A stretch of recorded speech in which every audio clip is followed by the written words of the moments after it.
बात है, हमारे गांव में अड़ोस में पड़ोस में इस समय बीमारी फैल रही है गायों में। हालांकि उसकी दवा नहीं है, एंटीबायोटिक दिया जा रहा है, लेकिन डॉक्टर के पास गए, उसके पास एंटीबायोटिक था, उसने लाकर गाय को लगाया, आराम मिला। घर में कोई बीमार हुआ, अड़ोस में कोई बीमार हुआ, पड़ोस में गांव में भी डॉक्टर रहता है, उसके पास रात्रि को दिन में समय मिला, ले गए, उसने दवा दी, हमारे घर परिवार के सदस्य ठीक हो गए।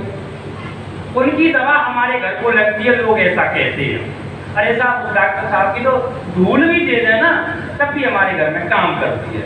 अब वो डॉक्टर वहां से चले जाएं और हमारे घर में पुनः बीमारी हो जाए और हम उसी जगह पर ले जाएं, अब बताइए डॉक्टर साहब है नहीं, मिट्टी भी दे तो कौन दे।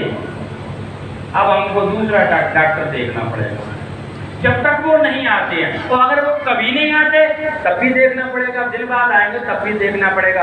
कहने का मतलब ये है कि हमारे सामने जब डॉक्टर है तो काम कर रहा है और नहीं है तो हमें समय पर डॉक्टर देखना पड़ेगा।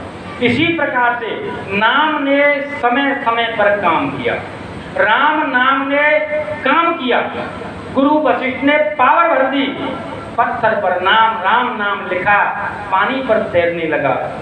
कृष्ण नाम में शक्ति भरी संदीपन गुरु ने, जिसने भी कृष्ण कृष्ण पुकारा, देखिए चीर कितना बड़ा, दुशासन खींचते खींचते हार गया, लेकिन चीर का छोर नहीं आया। ये नाम की महिमा है, ये नाम की पावर है। लेकिन प्रेमियों, त्रेता की बात है, द्वापर की बात है, उस समय की उम्र भी देखिए 10,000 वर्ष, 1,000 वर्ष, लेकिन इस समय हम कलयुग में बैठे। विचार की बात है। थोड़ी देर पहले अभी चर्चा हुई है, खंडन किसी का नहीं, सबका मंडन है। अन्यथा न ले कोई प्रेमी विचार करे, त्रेता का नाम अगर द्वापर में काम करता तो द्वापर वाले नाम में पावर भरने की आवश्यकता नहीं होती, वो काम कर देगा। द्वापर वाला नाम कलयुग में काम करता तो संतों को नए नाम जगाने की आवश्यकता नहीं होती। समय के डॉक्टर थे, समय पर आए। कृष्ण भगवान ने पांडवों से बुलाकर भी कहा था कि हमारा जाने का समय हो गया, अब हम अपने लोक को प्रस्थान करेंगे। तुम्हारे लिए अंतिम आदेश है हमारा, तुमने भाई मारे हैं, तुम हत्यारे हो गए हो, मुंह को ढको और जाओ बैतरणी नदी में गिरो, गल करके मरो। उन्होंने स्पष्ट कहा कि हम अपने धाम को जा रहे हैं। अब जो कह रहे हैं जा रहे हैं तो वो चले गए। इस समय कलयुग चल रहा है, कलयुग के इस समय हम बैठे हुए हैं, इस समय के नाम की आवश्यकता है। विचार उठता है कि इस समय के नाम की आवश्यकता है तो सतयुग में कौन सा नाम होगा। त्रेता से पहले सतयुग भी तो था, उस समय कौन सा नाम होगा। तो गोस्वामी जी महाराज ने कहा है कि वो नाम चारों युगों में बराबर रहता है, कभी नहीं बदलता। चहुं युग चहुं श्रुत नाम प्रभाव, चारों युगों में और चारों वेदों में चहुं युग चहुं श्रुत नाम प्रभाव और कल विशेष नहीं अनुभव।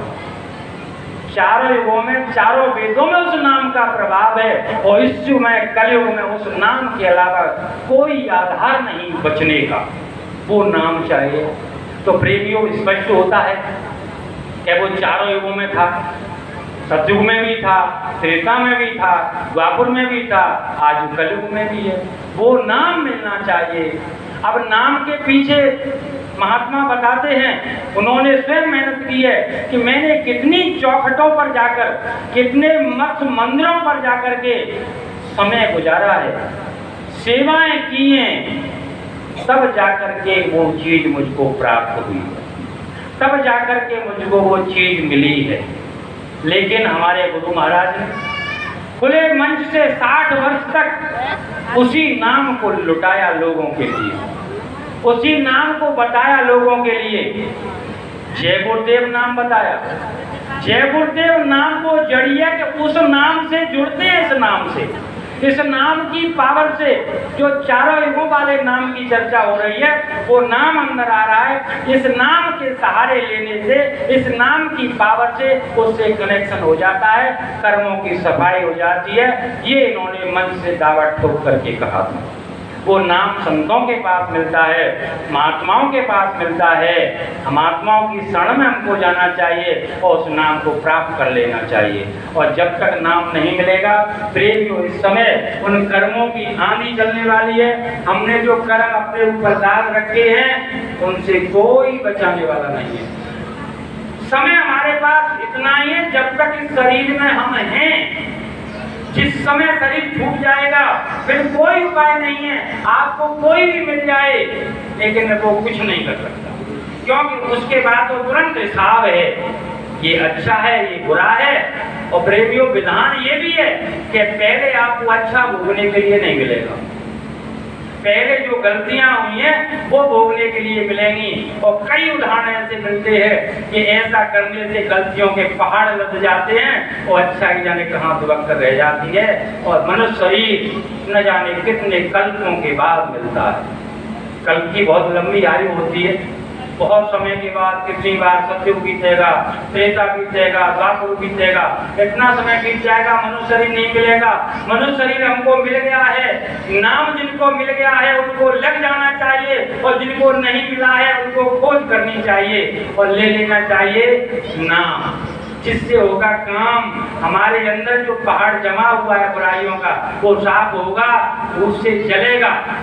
ऐसे जैसे सूखी घास होती है उसमें एक चिंगारी डाल दी जाए तो वो भर भर करके जल जाती है। नाम भी मिल गया, समझ में भी आ रहा है कि ये सही काम है, मेरे गुरु सही हैं, लेकिन फिर भी एक चीज की अत्यंत आवश्यकता है, वो जरूरी काम है प्रेम। अगर आपको नाम मिल गया है, गुरु मिल गया है और आपका उनसे प्रेम नहीं है, तब भी कुछ नहीं, क्योंकि प्रेम से ही सब कुछ प्राप्त होता है। मिलने के बाद, नाम मिलने के बाद में नामी से, जिन्होंने आपको नाम दिया है, भेज दिया है, तो उससे प्रेम होना चाहिए। कैसी कैसी मिसालें लोगों ने हमारे सामने दे रखी हैं, आपने सुनी है। एक लड़का मुसलमान का पठान था, एक लड़की से प्रेम करता था। वो लड़की भी उससे बहुत प्रेम करती थी। घर वालों को जब पता लगा तो दोनों परिवार एक दूसरे के दुश्मन बन गए। लेकिन लड़की तो उधर अपने परिवार वालों से रोती है, प्रार्थना करती है कि मैं उसके बगैर नहीं रह सकती। लड़का उधर अपने परिवार वालों से प्रार्थना करता है कि आप मेरी विनती सुन लीजिए। रो रो करके पुकार करते हैं, मैं उसके बगैर नहीं रह सकता। बहुत मिन्नतें की दोनों लड़की लड़के ने। जब अंत तक वो नहीं माने तो दोनों ने परिवार वालों से कहा कि अगर आप नहीं चाहते हैं कि हम जिंदे रहें तो हम मौत को गले लगा लेंगे, लेकिन हम एक दूसरे के बगैर नहीं रह पाएंगे। परिवार वालों ने देखा कि अगर ऐसा न कर जाए बच्चे हैं, तो दोनों परिवार वाले मिले, सुलह हुई कि चलो कोई बात नहीं है, बच्चे बच्ची की खुशी के लिए इन दोनों की शादी करवा देते हैं। शादी तय हो गई। तय दिन बारात सजी, सर पर मोहर बनाए, घोड़े पर बैठा है, मन में प्रसन्न है, चला जा रहा है। घराती, गांव के पड़ोस के बाराती साथ लगे हुए हैं, नाच गाना हो रहा है। घोड़े पर बैठा हुआ मन ही मन प्रभु का शुक्राना कर रहा है कि हे प्रभु, आपकी बड़ी कृपा हुई। जिससे मैं प्रेम करता था आज जीवन भर के लिए मेरे वो साथ होने जा रही है। उधर लड़की भी प्रसन्न है। घर का दरवाजा नजदीक आ गया, घर वाले स्वागत के लिए तैयार खड़े हैं। इतने में घोड़े के पास एक वृद्ध व्यक्ति आया। उसने उस दूल्हे की तरफ देखा, दूल्हे ने उसकी तरफ देखा। दोनों एक दूसरे को देख रहे हैं, निहार रहे हैं। लगता है न जाने कब के पिछड़े। देखते देखते देखते देखते उस वृद्ध व्यक्ति ने कहा, हे रज्जब, लड़के का नाम रज्जब था, रज्जब तैने गज्जब कियो, तूने तो गजब कर दिया। रज्जब तैने गज्जब कियो, सर पर बांधो मोहर, और आया था हर भजन को करे नरक में ठोर। बस इतनी वाणी उसके अंदर आंखों से धक्के में प्रवेश कर गई, मोहर को उठा करके फेंक दिया, घोड़े से कूद गया और पैर पकड़ लिए कि गुरुदेव आपने मेरी आंखें खोल दी, आपने सत्य का काम मेरा कुछ था, करने में कुछ और जा रहा था। अब तो घर दोनों परिवार के लोग इकट्ठे हो गए, अरे क्या करता है रे, इस बुढ़े ने तुझे ऐसा क्या कह दिया, कहाँ तो तू रोता था, मिन्नतें करता था, पैर छूटा था, और अचानक से क्या कर दिया। सब लोग समझा रहे हैं, पीटने की धमकी दे रहे हैं, सारे उपाय कर रहे हैं, लेकिन रज्जब नहीं मानता। पैर पकड़ करके कहा कि गुरुदेव मैं पैर आपके जब छोड़ूंगा आप मुझे शिष्य रूप में स्वीकार कर लेंगे और अपने साथ यहाँ से ले चलेंगे। सारे गांव वाले रिश्तेदार अड़ोसी पड़ोसी हार करके अपने अपने घर लौट गए और वो अपने गुरु दादू जी के साथ चल दी। रज्जब आश्रम में पहुंच गया, गुरु भक्ति में लीन हो गया, रातों दिन सेवा करता है, इतना प्रेम करता है अपने गुरु से कि लोग दांतों तले उंगली दबाते हैं।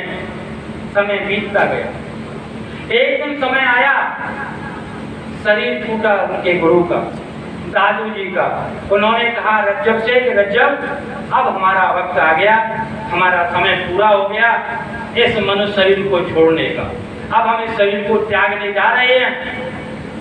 उसको तो सब पता था, वो उसमें अंदर सब कुछ देख रहा था, सब जान रहा था। उसने कहा कि जैसी गुरुदेव आपकी आज्ञा, आपकी मौज है, आप अपनी मौज के धनी हैं, जो चाहे वो करिए। उन्होंने अपना शरीर छोड़ दिया और रज्जब ने अपनी आंखें बंद कर ली। अब आंखें नहीं खोलता। लोग कहते हैं अरे गुरुजी ने शरीर छोड़ दिया है, उनका जो भी क्रियाक्रम होना था हो गया, लेकिन तू आंखें क्यों नहीं खोलता है? तो रज्जब रोकर कहता है कि मैं अब क्या देखूं, उनके अलावा देखने के लिए संसार में मन को अब कुछ भी नहीं।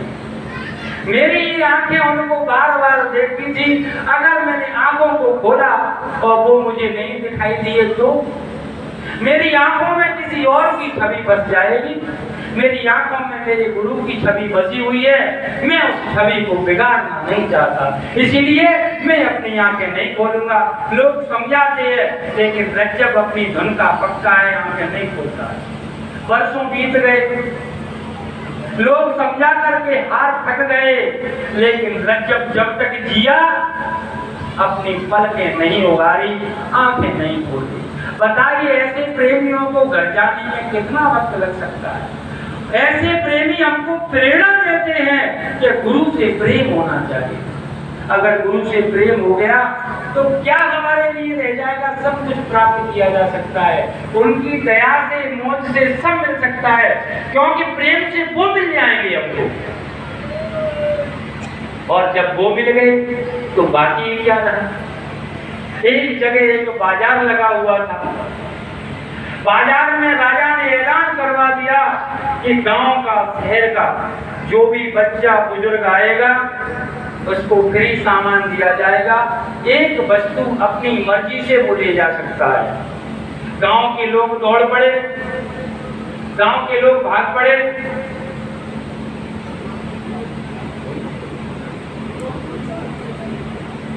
गांव के लोग दौड़ पड़े, गांव के लोग भाग पड़े। भैया सामग्री फ्री मिल रही है, सामग्री लेने के लिए लोग जा रहे हैं, एक एक सामग्री प्राप्त करके वापस लौट करके अपने घर के लिए जा रहे हैं। एक से एक चीज पड़ी है। एक बुढ़िया गई, पूरा बाजार छान मारा, किसी सामान को हाथ नहीं लगाया। पहरेदार कहने लगे, अरे दादी ये सामान इतना पड़ा हुआ है, तू क्यों नहीं लेती है सामग्री? दादी ने कहा कि ये सामान तो मैं ले लूं, लेकिन तू मुझे ये बता ये बाजार किसने लगाया है? अरे कि राजा ने लगाया। पूरा बाजार राजा ने लगा कि हाँ, क्योंकि मुझे राजा से मिलाते हैं। बुढ़िया को राजा के पास ले जाया गया। राजा के पास जैसे बुढ़िया पहुंची, राजा ने कहा इस बुढ़िया को मेरे पास क्या ले आए? अरे माई बाजार में सारी सामग्री है, तुझको जो चाहिए तो ले ले। कि वो तो मैं ले लूंगी, लेकिन मुझको तू ये बता ये बाजार किसने लगाया है? उसने कहा ये बाजार रानी को, अम्मा ये माई मैंने लगाया है। सत्य कह रहा है तूने लगाया है कि हाँ मैंने लगाया है, तो मुझे जो भी चाहिए सामग्री मिल जाएगी कि हाँ मिल जाएगी, ये हमारा वचन है कि मुझे तो तू चाहिए राजा, मुझे तू चाहिए। जब तू मिल जाएगा तो ऐसे बाजार रोज लगाऊंगी मैं, एक सामग्री लेकर क्या करूंगी मैं। इसी प्रकार महात्माओं के पास जाकर के उनसे प्रेम कर लिया और उन्हें प्राप्त कर लिया, तो फिर किसी बाजार की किसी अन्य सामग्री की आवश्यकता नहीं, जब चाहो सो प्राप्त कर लो। ऐसा गुरुओं का महान है, महात्म है, ऐसी उनकी महिमा है। और स्वामी जी महाराज ने, हमारे गुरु महाराज ने सब कुछ यहाँ संसार में कह डाला, आने वाले समय के बारे में, गुजरने वाले वक्त के बारे में, भयंकर समय हमारे सर पर मर डाला, हमारे ऊपर मर रहा है। जब